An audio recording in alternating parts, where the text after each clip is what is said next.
আজ বিশ্ব পরিবেশ দিবস উপলক্ষ করে আমার পরিবার আমার আম্মার স্মৃতিতে গাছ লাগানোর উদ্যোগ নিয়েছে। এই মুহূর্তটাকে স্মরণীয় করার জন্য আমি একটা ছোট্ট আবৃত্তি করছি।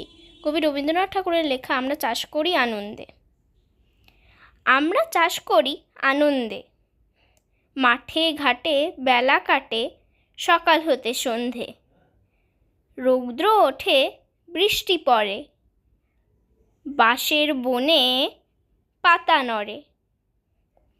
বাতাস ওঠে ভোরে ভোরে চষা মাটির গন্ধে। সবুজ প্রাণে গানের লেখা রেখায় রেখায় দাইরে দেখা। মাতে রেকন তরুণ কবির নৃত্য দোদুল ছন্দে।